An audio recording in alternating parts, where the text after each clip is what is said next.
Good afternoon, everyone. While you are taking your seats and getting your lunch, or probably doing that in the opposite order, let me very, very briefly welcome you to the American Philosophical Society. How many of you have been here to one of our events previously? All right, great. I'm still going to give you the shtick. Nice try. The American Philosophical Society, founded in 1743, was North America's first learned society.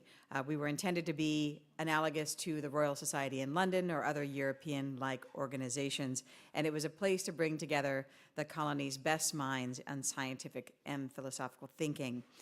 We continue that tradition to this day, primarily through 4 outlets. We have our members, which we've had since our inception. We have about 1,000 members worldwide who are elected to membership within the organization because of their scholarly contributions. We have a vibrant research program supported by our historic archive, library, and museum. And before I forget, mark your calendars. On April 11th, we are opening our 2025 exhibition, which is called Philadelphia, a Revolutionary City, and I do encourage you all to come and take a look. It is a wonderful exhibition drawing on institutions, not only our own collections, but from the Library Company, the Historical Society of Pennsylvania, the Museum of the American Revolution, and beyond. We have a grants program where we not only bring fellows into our library, but send them hither and yon around the world and support research in all of its various ways. And we have a strong outreach branch, which is what supports programs like this. If you are interested in learning more about our programming, I encourage you to go to the APS, take a look at our event website. If you are interested in supporting that program, I encourage you to take a look at the program brochures that are on each of your tables, which details how you can become a friend of the American Philosophical Society. Not wanting to take up any more of your time, it is now my privilege. I didn't introduce myself. I'm Michelle McDonald. I'm the director of the Library Museum here at the APS. Oh, thank you, thank you. Thank you very much. It is my honor to introduce Brendan McConville, who is joining us in this capacity as the interim director of the David Center for the American Revolution, which is our official host for this lunchtime presentation. So without further ado, Brendan.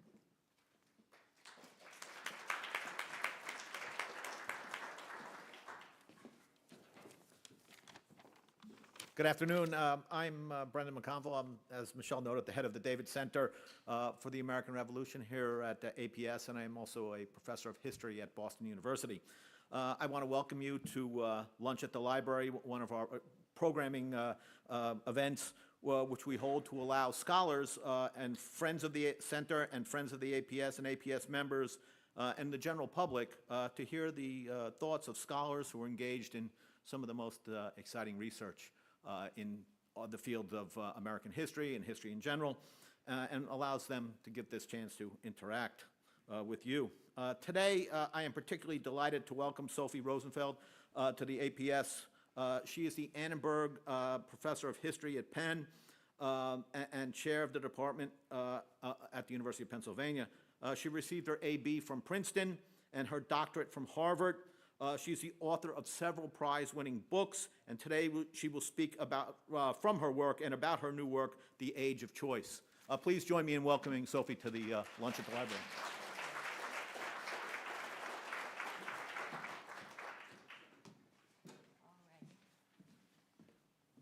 All right. Thank you very much, Michelle, Brendan, and everybody sitting here, and not to mention the 2 institutions, APS and the David Center, for this very kind invitation to talk a little bit about my new book, The Age of Choice, A History of Freedom in Modern Life. Rather than sort of give you an overview of the book, I'm going to talk about the piece of it that has the most to do, I think, with early America, and particularly with the era of the American Revolution. And as you can see, I've started by putting a familiar-looking text up there. Tom Paine, Philadelphia, 1776. So you can see where we're starting. But I promise I'll work my way eventually back to today. So, as you know, in Common Sense, this little pamphlet here, Thomas Paine famously laid out not just an argument for independence for Britain's North American colonies, he also made a case for the rule of people over kings and for elections or choice over what he called the folly of hereditary right. And so after 1776 did most of his contemporaries. A good number were simply following his lead. That was, the pamphlet had a kind of extraordinary impact, as I'm sure you know. But the idea of a government built on citizens' choices, meaning some kind of voting, became a leitmotif in US politics in the earliest years of independence. You might notice, it's not one of the things people remark about much about the title page, but you'll notice there's a little epitaph at the bottom. Man knows no master save creating heaven, or those, let's see, of choice and common good, or whom choice and common good ordain. It's fuzzy from up here. I should have written it down somehow. Again, this word choice pops up here. And you can see Alexander Hamilton, many of you may know, famously in the first paragraph of the first of the Federalist Papers, similarly says, quote, "It's been frequently remarked that it seems to have been reserved to the people of this country by their conduct and example to decide the important question whether societies of men are really capable or not of establishing good government from reflection and choice, or whether they are forever destined to depend for their political constitutions on accident and force." None of that strikes us as very odd today, I would venture to guess. It might even sound rather commonsensical if we're going to use the terms of Paine. We're pretty used to making choices in most domains of our lives, and everybody just picked a sandwich, I assume, from a variety of possibilities out there. We shop for things from, coffee beans to vacations. We select ideas, entertainments, friends and lovers, jobs and professions, fields of study, even insurance plans to hedge our bets when something we can't pick happens. And crucially, at least for now, we vote. One thing that, at least in principle, also requires us to look at a menu of options, 2 or more possibilities, select the one that we prefer, and register in some way that choice. And that's, in fact, what we mean by making a choice. It's not any kind of decision. It's specifically one of selecting from some kind of menu. And indeed, we're not just used to this activity, I'm going to suggest. We do it all day long without giving it a whole lot of thought, all the various ways in which you select things in different circumstances. But we celebrate this opportunity in a way that's quite particular, I think. Not only does the idea that making choices is a good thing seem to cross political divides, you can think of the right to choose when it comes to reproductive care, or you can think of school choice, for instance, but choosing has become, in a sense, our modern conception of freedom.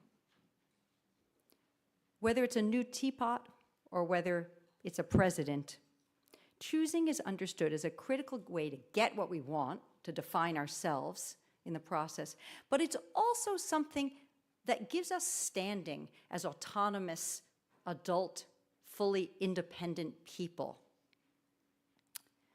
And interestingly, even though behavioral economists tell us we're not very good at doing it, we often choose what we didn't really want, and philosophers tell us that we often end up with our emphasis on choice blaming people for the misfortunes in their lives and them having made bad choices, and our choices sometimes don't help us to get to any kind of collective solutions. Despite all that, there's a strong sense in all of this that choosing is basically what humans were made to do. It's what we do when we're free is make choices about what we want. And I think it's so ingrained in a way in our activities and in our thinking. It runs across everything from consumer culture to democracy and human rights, that it's hard to imagine that maybe it wasn't always thus, especially to those of us who live in democratic societies where this has become a norm. But what I'm going to suggest now, and this is just a little piece of the book, but I think it's relevant for our conversation today, especially in the context of talking about early America, is that when Tom Paine put Thomson, the Scottish poet, up and talked about choice, he actually meant something quite different from what we mean by choice, that there's a kind of disjunction between choice in the 18th century and freedom in the 18th century for that matter, and today. And I think if you pay attention to that difference, which is what I'd like to talk about now, democracy looks a little different. It looks a little different in the past from what we're familiar with, but it also helps us reflect a little bit on what democracy looks like at present. So now I'm going to turn back to the 18th century for a moment, and then we'll make our way forward. Here's the thing. There's something rather striking in all of this talk about choice in the 18th century, from the Federalist Papers to common sense. That something is a kind of absence of sorts. For all the passing mentions of choice in political life, there seems to have been very little discussion, I've looked all over the place, as to what choice really meant, but even more, how to do it. How would people organize, very specifically, voting or an election? Even in the early state constitutions, there's no real discussion of how people were going to make this particular kind of choice. Paine says nothing about it. Neither do most of his contemporaries. And I looked also at the French revolutionaries. They too, just 15 years later, say almost nothing about how to decide an election. Choice really remains kind of an abstraction. It's a little like saying the state of nature. It's something that shows up as an idea, but not much as a practice. And thanks to historians of suffrage, historians who really specialize in voting, we know that in practice, methods in the 18th and through most of the 19th century, the way people voted was incredibly heterogeneous. Most of it just adaptations of old ways of voting that were used in European town councils or clubs or religious bodies. Not much discussion about how to do it. Balloting, which is pretty close to what we do today, using a ballot of some kind, was one practice that was employed both in France and in early America. But this radical heterogeneity stayed around a long time. People also voted viva voce, which just means out loud. They called out their votes. They raised their hands. Sometimes they put beans in a pot. Sometimes they said everybody who's in favor of that candidate go to that side of the room and everybody's not over here. All kinds of different methods were tried out. And sometimes votes were very public. There was a poll book and you announced your vote out loud. Sometimes no names were collected at all. Sometimes there was secrecy. This was part of the heterogeneity. And sometimes there wasn't even actually a numerical count at all. There was just a sort of general acclamation. If it looked like most people were in favor, that was going to be good enough. And entities frequently reversed themselves. In the state constitution of New York, for instance, 1777, the Constitution says, we're going to use paper ballots, but it's just an experiment, which means they might pick something else if it doesn't work out in a year or two. There was no consistent political vision tied either to these different options. The demand for secret ballots was sometimes a project of working men, as in New York, who said, we have to be able to vote independent of what our bosses want us to do, and our landlords, we need secrecy. But sometimes calling for a secret ballot was a form of voter suppression or disenfranchisement for Black people in the South, for immigrants all over, for Native people. If you can't figure out how to do it, you can't really vote. And it could be also a way to combat imagined pressure from above or below, a way to secure the opinion of elites or popular crowds. The federal Constitution, as you know, left almost everything up to states and localities for the first 100 years. And then when secrecy is finally added, we still vote in an incredibly wide variety of ways across the country. The machines, the design of the ballots, the hours of the polls, all of this is oddly unfixed in a way. So you may think, well, maybe this is an American peculiarity. It's a kind of localism of early America that's stuck around. But the French situation after 1789 was really quite similar. In France, there was no menu of options at all. There was no names listed, creating, if you don't have a slate, you were just supposed to write in the person you thought would be most suitable for the role, the most virtuous, the most knowledgeable. But sometimes it produced so many different names that it was impossible for there to be really any choice in that regard. And people refused to put themselves forward as candidates because they didn't want to look like they were suggesting they were superior to other people. So there was no campaigning either. All options were left open, sometimes in France and across the Channel. Well, Great Britain had voting as well. Sometimes many times, the candidate ran totally unopposed, meaning there was also no real selection. In some sense, English elections were more like public ceremonies, big events with a lot of food, a lot of conversation, a lot of treating, and not a lot of emphasis on the actual voting. Only if a candidate asked for it would there be kind of a tally taken. The real point here is that choice as an idea was not routinely translated in the age of democratic revolutions into a practice that we could recognize as choice-making now. And that might seem surprising because we spend so much time fighting over how to vote. Can you mail in a ballot, for instance? And we know that secret voting is now considered the only acceptable form of voting in the current world. It's in human rights decrees.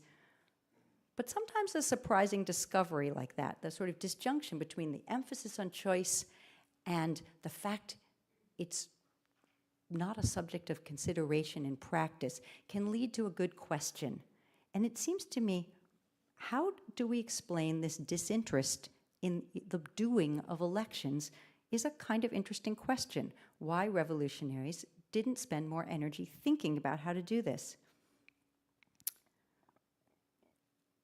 The question stems from the fact that we tend to think of the US Constitution sort of establishing the ground rules, and they're not changing all that much. Who got to vote is something, of course, we talk about all the time, because those categories have expanded over time, and we still argue about what the qualifications should be for who voted.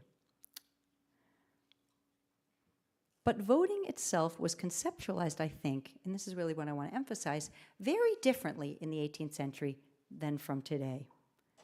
First, it was much less rooted in who do you like, your individual preferences or predilections. In an era before mass suffrage, elections were never described as opportunities for ordinary people to register their private sentiments one by one and then turn it into a math problem by aggregating them in the end. Those who had the franchise, those who had the power to vote, saw themselves as voting generally on behalf of others, including children, wives, and dependents, not just themselves, seeing it more as a trust than a right. And secondly, elections were more communal affairs than they are now. They were rife with this kind of celebrating, but also rowdiness. Political choice was something that was given not to individuals, but to groups, nations, the people, the public. And choice-making itself was meant to be ideally not divisive, but actually forming of that community. The nation, one reason not to talk about it is because it suggests there could be division. But the idea was that a people collectively would make some kind of decision. And finally, maybe this is most important, in an era before political parties representing simply different options, there was an idea that this was as much a moral choice as a matter of preference. There was a good or better way to go and a less good way to go. In what might strike us now as a kind of magic thinking, maybe especially in this moment, something like the right course of action was going to be the product of something like consensus. To make this clear, let me turn to a different image. Okay, here's Hercules. And you might say, what's Hercules doing there? What does he have to do with voting? He wasn't voting. True. But the 18th century is filled with allegories, and one of the most popular was called The Choice of Hercules. It's in poetry, it's in opera, it's in painting, Shaftesbury, Bach, Handel. I could go on about the various people who took up this emblem. And why? Think about it. Hercules, I think, represents how choice-making is conceptualized largely still in the 18th century. And what's happening here?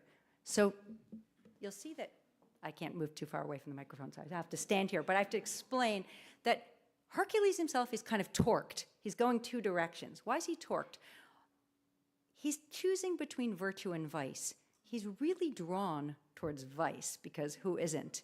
But on the other hand, he's finally, in every one of these representations, choosing the path of virtue. Not his personal, what might be satisfying his pleasures, but the right thing, the good thing. Okay, so why does this matter? This works with Christian teachings. In many ways, it's the function, it's the emblem of choice in the Western tradition. John Adams actually proposed it as the subject for the Great Seal of the United States. But it isn't how we think about choice now. How does it come undone? This idea that there's a good and a bad, and choice is going to have this kind of do the right thing in keeping with your conscience notion. Okay, here's another 18th century image. This is a print after a lost painting by the French Rococo painter Fragonard. And this time, look who's in the middle. Oh, it's a woman. She's choosing too. She's also kind of looking two directions, but she's picking, she's called a coquette, which is the term for essentially, we might call it something like a flirt or a flibbertigibbet, somebody who can't really make up her own mind. And she's picking, she could have been picking between two ribbons or two hats, but here she's picking between two men. They're all dressed as shepherds, that's a whole nother story, but we'll skip the shepherd part. She's picking the one that she prefers. There's no inherent value to one over the other. She's picking in this more modern sense based on her preferences. She's a modern type herself. She was much criticized, and nothing really good happens to the coquette for 18th or early 19th century fiction. But nevertheless, this is the logic of the supermarket or of Tinder rather than of Hercules. It's also the logic of modern constitutions and charters, where what's usually empowered is the individual's possibility of making choices for oneself about what one wants to do. It's all over the Universal Declaration of Human Rights and almost every constitution in the 20th century. In the 18th century, I would say these two are in something of a tension. We can find both. These are, I picked deliberately two 18th century images here. What's interesting, I think, is that the more modern version, the coquette, does not emerge first in philosophy, and it doesn't emerge first in practice. There could be a thought, well, as soon as there are democratic elections, there must have been a sort of switch to a culture of choice in all regards. I would say neither is the case. Essentially, over a very long period of time, a set of social practices emerges, things we do, that function a little bit like picking a sandwich or picking a candidate off a ballot. What happens over time is that we get sorted in different circumstances into choosers. All of us do this all the time. And if I can borrow again the language of economists, choice architects, the people who set up the menus, make up the rules, and in a sense, shape all the kinds of activities that we do.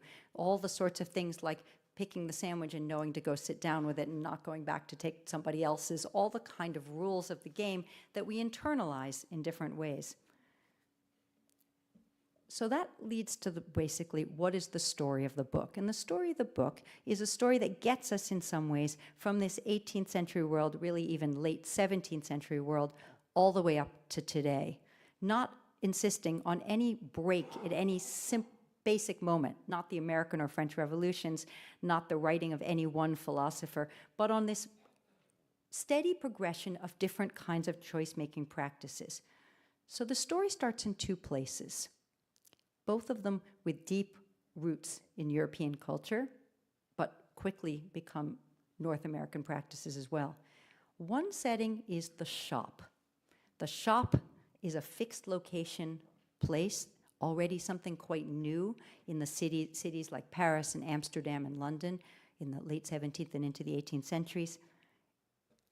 And in the shop, which is this different from a marketplace, two things happen that are really interesting, I think.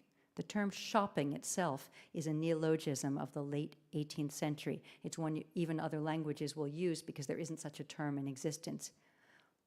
One is that people start to enter these spaces and do something that we do all the time, but that's quite novel. That's why there's a new word for it. Look at the options, consider them, think about what one prefers, and finally make a selection. Simultaneously, these kind of new figures, shopkeepers, develop, we could call them choice architects too, start displaying their goods in new ways so that there are places to make these selections. Cloth is at the center of this. The importation of Indian cloth, this is a colonial world too. Slavery is central to this story in various ways too. But what happens is that goods proliferate, and it becomes possible for ordinary people to look at fabric and say, it's not just a matter of my social status or the amount I can pay, but I have an option here of the checked or the striped or the blue or the yellow at the same price point. How will I make that decision? And that's part of sort of what I would call the origins of consumer or aesthetic choice in the modern sense. That's one origin story. There's a second one, though, because it's not just a commercial story. The Reformation in Europe also produces a kind of similar sort of pluralism, which is to say there are more options on the table, even though obviously nobody picked religions the way they picked fabric. I'm not suggesting that. But if we were in this very location in the late 18th century in Philadelphia, thanks to certain notions like freedom of conscience inside Protestantism, thanks to the proliferation of different strains of Christianity, we might be, instead of listening to me drone on, you might be listening to people went to different churches in the city and heard different lectures. They basically went to hear sermons, often in churches that they were not a part of, but also lectures emerge that are secular, lending libraries emerge. In various ways, the proliferation of possibilities in ideas leads also to the idea of a kind of intellectual choice. Commonplacing is a very ordinary activity in the late 18th and into the 19th century, which is collecting bits of ideas from lots of different places that you like and assembling them together. And interestingly, both of these activities are ones that women do as well as men, and are, of course, often chastised for doing in various ways. And if you read novels of this period, you'll know women are at the center of many of these stories.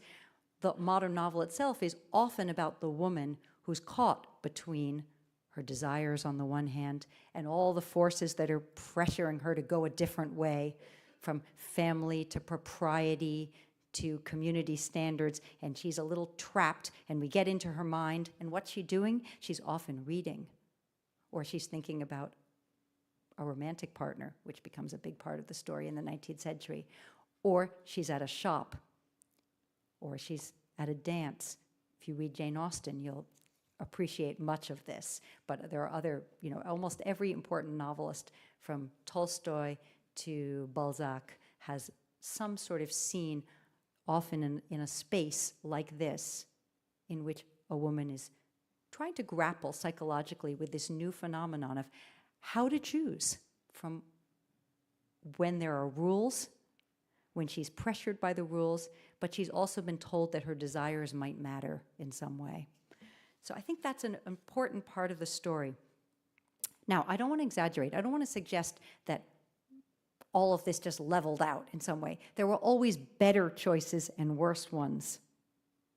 It's not a world of total relativism.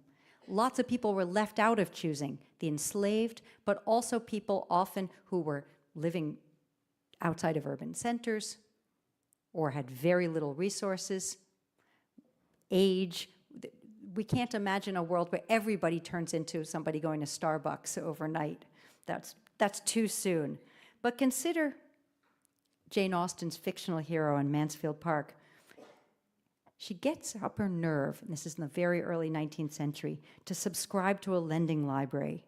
And in Jane Austen's words, she's amazed at her own doings in every way. To be a renter, to be a chooser of books, exclamation part. And I think Jane Austen's actually making fun of her a little bit for her timidity at thinking, oh, look how brave I am. But it also suggests that this is something rather new, that this is a kind of thing that one had to be initiated into, this world of making selections all the time. To learn to be a different kind of chooser than Hercules, one that opens up possibilities for women especially, but also forecloses many. Choice comes in the 19th century to all sorts of new arenas, from romance and sex, in limited ways certainly, to educations, the rise of things like electives. It comes to lots of different entities. It spreads. You can find people choosing at balls from everywhere from Santiago and Mexico City to Stockholm and St. Petersburg, though often with a French inflection. And by the 20th century, we get to a world in which there are actually sciences of choice. What do I mean?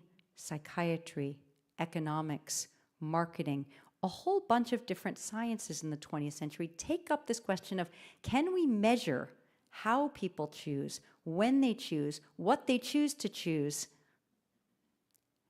And ordinary people participate in this too, though they're social sciences. They fill out surveys, they look at menus, they fill out checklists, they go sit on psychiatrists' couches to learn to choose better. A whole science of choice helps naturalize this in the 20th century, and eventually it turns into kind of, by the Second World War period, it turns into ostensibly one of the great products of Western liberal, democratic, capitalist societies, where the idea of choice is celebrated as what links capitalism and democracy, as opposed to either fascism or totalitarianism. But so what happens to the voting piece? That's the last thing I want to really talk about. I'm going to move this along in a moment. Famous painting, many of you probably recognize.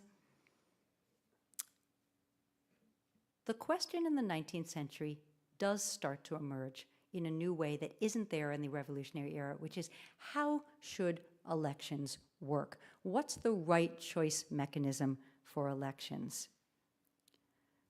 Already there are debates in some quarters. I mentioned the Sons of Liberty in New York, and for instance, in New York State, do push for balloting early on. But balloting isn't a mass movement at any point, the idea of a secret ballot of any kind. And even in the middle of the century, John Stuart Mill, who probably is the philosopher most associated with the idea of choice as freedom, is really hesitant to pull politics into this choice-making world. We might have thought politics would be at the forefront, but actually politics is maybe the last realm in which this happens. Mill is actually quite worried. He says this, with the secret ballot, people are going to start picking in politics the way they pick in commercial life. They're going to pick based on their personal predilections. It's going to turn into a math problem rather than a problem of civic life. He's quite right, but he doesn't want to go this direction. He still imagines politics as a space much more like the world of Hercules. He doesn't win out. He's on the wrong side on this one in various ways.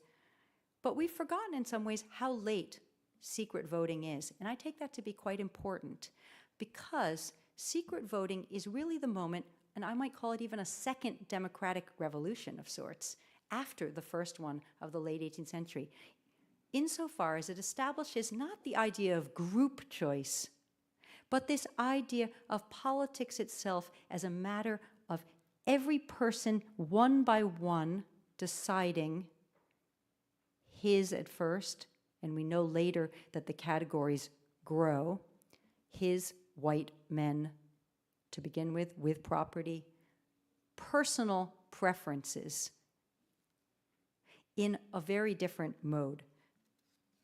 Australia tries this out first, as you may know, in the middle of the 19th century.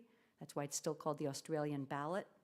England follows suit in the 1870s with the newfangled idea that voting is going to turn into a right of sorts, that the voter needs to be isolated from pressure to do this. The US doesn't fully follow suit until the 1890s. Kentucky is still voting viva voce at the end of the 19th century. France introduces ballots in the mid-19th century, but it doesn't give you any privacy to fill them out, an envelope or a little curtained booth, until the First World War. When it did, it was such an unusual phenomenon that postcards are produced of it.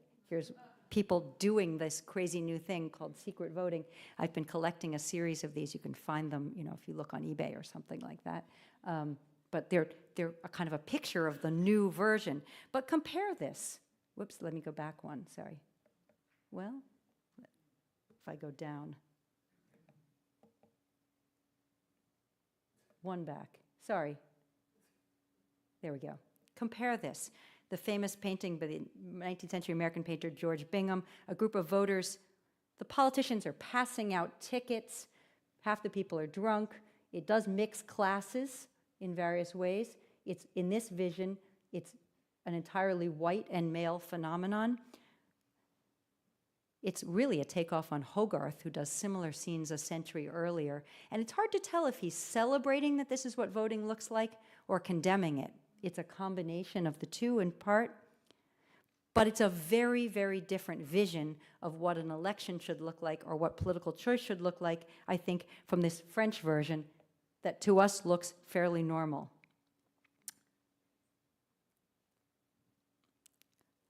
This transition produced no real revolution. It wasn't a violent moment.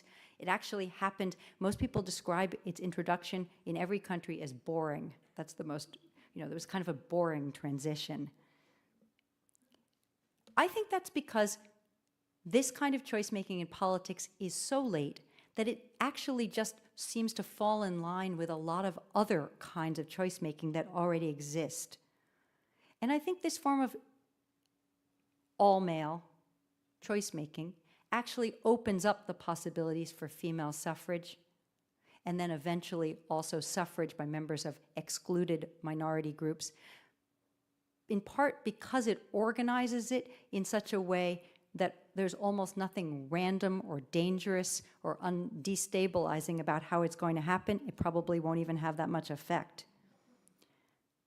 We generally assume this is the only acceptable way to vote today, and that's really the case because it's been established by human rights protocols, etc. And we don't do all kinds of decision-making in this strange way of going to a public place, going in a little booth, doing something private and leaving again. That's already a little bit odd. But all of these kinds of choice-making do involve a strange set of procedures. You have an interior sentiment. You take some kind of technology, paper or a computer screen, you make some kind of mark to indicate what you want, and that's the externalization of this interior preference. And all of it is organized increasingly by either formal laws, as in voting, or informal ones, as in the rules of courtship and marriage, until you get all the way to the altar.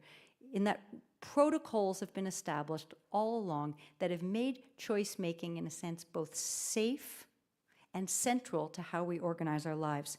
And that's why I want to suggest that we are living in an age of choice in which it seems that democracy and consumer culture have become fully aligned in various ways. This was not the immediate outgrowth of the age of revolutions. It was slow to happen, especially in the political realm, but it has now become global. So I'm going to end with a few remarks just about what it does to our thinking, both historically and about today, if we kind of take this story to be a kind of new version of the story of how do we get to modern democracy. So what are the consequences of thinking about political choice as the product of really a kind of second revolution in Western life? I think, one, it means that we'd have to, in some ways, reperiodize our thinking about the history of democracy. The concept of self-rule without a king clearly belongs to the 18th century. It belongs to the era of Paine and the American Revolution. But we might think more about this second turning point in democratic life. The electorate expanded throughout the 19th century and through the 20th, but what we were doing when we were voting also changed, probably in close accordance with who was given the vote. As people with less property, people of color, indigenous people, people in their late teens, and women joined the wide variety of voters. From a civic reckoning in which the public, however restricted, was called upon to and entrusted with the idea of determining what would be in the good of everyone, there was a shift to the idea of a privatized, personalized way of voting. That means we end up simply aggregating a lot of individual and privately made decisions, maybe about the common good, or maybe about simply what we prefer in the world. That's what I would say about the kind of thinking maybe about history a little differently, not necessarily collapsing the 18th century into our own moment. No problem. But the other thing that happens, I think, and this is why I like history altogether, is that sometimes when you start seeing the past a little differently, the things that we take to be natural start to look a little less natural. The way we vote is actually rather odd. It's odd in historical terms, and in some ways our whole emphasis on choice is odd, even as it feels familiar and comfortable and normal to us as a practice and as a way of thinking about the world. I like to think about taken for granted parts of history precisely because it gives us a chance sometimes not to throw out the baby with the bathwater. I don't think we want to get rid of choice. There's a lot of good things happen with choice. But to ask when it's a good thing, why it's a good thing, and what kinds of choice making we want to do. And I think you can only do that if you start to notice that choice making in the 18th century, in the age of revolutions, in the age of Paine, if you were a Philadelphian then, would have been a very different experience, and you would have given it very different moral weight. Voting remains the most important activity we do in this kingless political order that we still live in, at least for the moment. But it's an odd activity. We do it quickly. We do it in this semi-private way. It's not a holiday. It's not a requirement, as it is in some countries. The political theorist Benjamin Barber once quipped that it's a little like using a public toilet, though I don't want to end with that point, but there's something to that. But when we think about the 18th century, we tend to think about continuity, and we like to celebrate elements of continuity, and that's not wrong. And we like to think also about that we've grown and we've gained in certain ways. We've expanded our electorate in ways. We've gotten rid of some of the exclusions of the 18th century. That's not wrong either. But sometimes I think it's important to also ask what we might have lost. And I'll end there.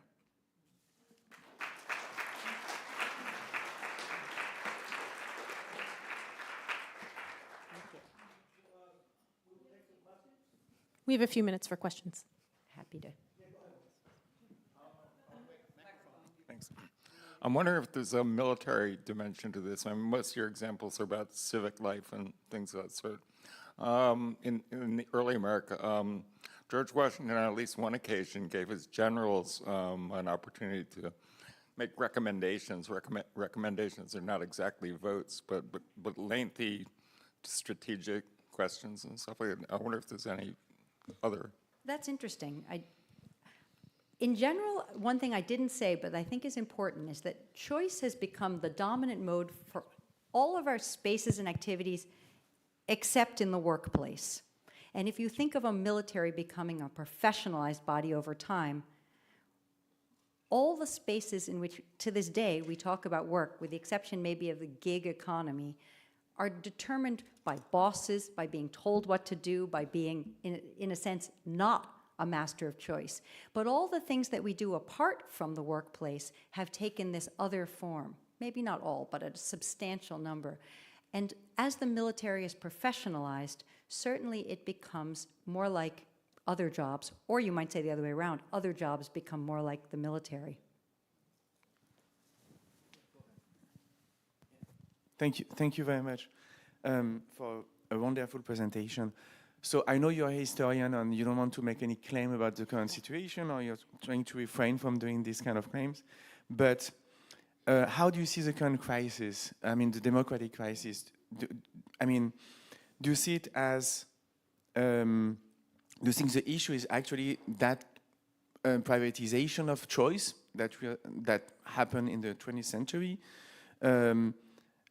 Or, so, meaning, should we go back to a culture of consensus? Like, I'm working at Bryn Mawr College, and we do have faculty meetings, and we do have, like, Robert's rules, and we have to vote, viva voce, as you say. So sometimes it seems it's possible to a certain extent. So should we go back to that culture of consensus? Or do you think the issue is actually that privatist choice is threatened by, let's say, polarized social networks and the fact that people are living in different bubbles? Yes, I mean, we're in a very interesting moment. Interesting, I'll just leave it at that, sort of. And I thank you, because I don't want to shy away from talking about the present. Some of the first executive orders that President Trump issued right after inauguration actually used the expression freedom of choice. So in that sense, he clued into a traditional American vocabulary, which he rarely does. He doesn't talk much about liberty or equality, for instance. But what was there going to be choice in? Very specifically, he attached choice to cars, appliances, and light bulbs across 2 or 3 different orders. But there was very little discussion of freedom or freedom of choice or choice in any other. I mean, I did an easy kind of search what was in them. And one thing that seems striking is that our current moment seems to be heading towards a new amalgam, a new common sense. In fact, he said he's in staging Trump a revolution in common sense. I see it as something of a reversal of Paine, but in a particular way, a kind of extreme libertarianism in the economic sphere and in the consumer sphere. So you can buy any kind of car you want, doesn't matter whether it's polluting or not, or energy consumption, but a moving away from an emphasis on choice towards strength, power, that kind of language, and centralized authority in the political sphere. So what's interesting will be, can kind of consumer choice be decoupled from democratic choice? You might say that that's what's happened somewhere like, in the most extreme form, somewhere like China, where those two things are odd pairings, but consumer choice is a feature of life. I don't know if that's where we're heading, but that is certainly a possibility at the moment. And when I started thinking about voting, obviously we were in a moment in which, voting seemed like an obvious thing that would continue, indefinitely. I think we do have to ask at this point, maybe that sounds a bit extreme, but what will voting look like in the future? Will it be contained, or will it happen in a formal way but not have the effects of really a collective choice? Smaller entities, like a department and a university, can practice a variety of kinds of choice-making, but the privatized form for mass decision-making has become the kind of global norm. We don't really live in a world in which things like deliberative democracy are much practiced, except in sort of small, rarefied communities. But so you might say, am I telling the story of liberalism after its demise, liberalism in the broadest sense? I don't think that's quite the case, because I think that what we're seeing actually is the way in which this whole way of thinking is so mutable that it can be adopted and repurposed in a variety of different kinds of contexts, sometimes to good ends and sometimes to really dangerous ones. So that's my very unpredicting-like prediction.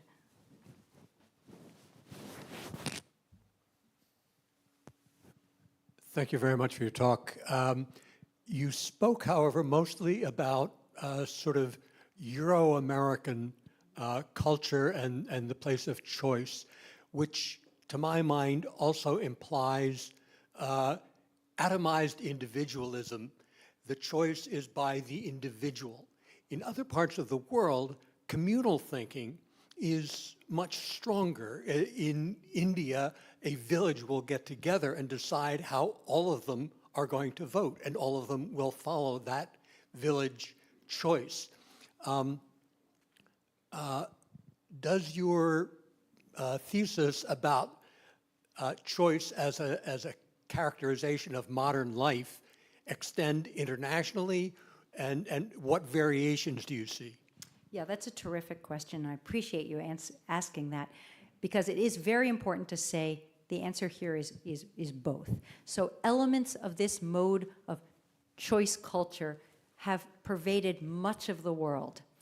There are some great Indian kind of post-colonial novels that deal with actually how hard it is when that kind of modern choice making I was describing comes to traditional cultures and trying to navigate it, and sometimes the ways in which it undoes family life or splits a community in half. So this is it's a theme in global literature, and you can find, you know, consumer cultures pretty much any place in the world that purports to engage in either democratic politics or some form of consumer culture or live by human rights ideals is in some ways engaging in this paradigm. That said, resistance to particularly, I think, women's rights around the world and resistance to a variety of other kinds of rights often takes the form of a pushback against this, what you're describing as atomized individualism, a pushback against that. So this is also something that constitutes a kind of intrusion into many cultural spheres as well. It's hard to live entirely without it, but it is something that produces a lot of resistance. And some of the most interesting, if you like reading novels from around the world, some of the most interesting ones take up this very tension you're describing. We have time for one more quick go ahead, Bob. One more quick question. Yeah, your description of the bifurcation of consumer choice and politics just now reminded me of Robert Michel's Iron Law of Oligarchy. And I wonder what you make of that, and one could argue that it's not just politics that are following that law, but that it's also commercial. We have, our commercial choices are dominated by huge corporations now. We don't have that proliferation of small enterprises that would maximize choice. This is the, people sometimes ask a similar version of that question about artificial intelligence, for instance. And again, you see the doubleness that you're pointing to there, which is to say, in some ways, you go online and you want to buy a pair of sneakers, and they're approximately 7,000 options, and you kind of go, oh my God, never mind, I'll stay with the old ones because there's so many options. But at the same time, we're constantly being steered in very particular ways by large companies, by advertising, by algorithms, all the ways in which what we think of as a kind of open field is we're always being pushed to a limited menu in another way, or telling us what our friends picked or what we picked yesterday or something like that. And I think both are the case. Choice, what interests me in part is that from going to this kind of open-ended, value-neutral proliferation of choice, we've come to remoralize something, but not the good and the bad option as much as the choice itself. So we purport to want choice in healthcare, choice in schools, choice in reproductive technologies, everything else. But there's not that much attention to what you're pointing to, which is all the ways in which choice is constantly being, the options are being determined for us, the rules of the game are shaping what we do. Some of this is necessary, but much of it is invisible. So freedom of choice is always bounded choice in all times and places. I don't know if it's more or less now, but what's shifting is that so much of our choice making is now algorithmic as much as anything else. And that's quite apart from the political sphere. There are copies of Sophie's book for sale at the back. If you want more early American history, there will be a David Center seminar at 3 p.m. today online, and you can still register. But I hope you'll now just join me in thanking Sophie for this incredibly stimulating talk. Thank you very much.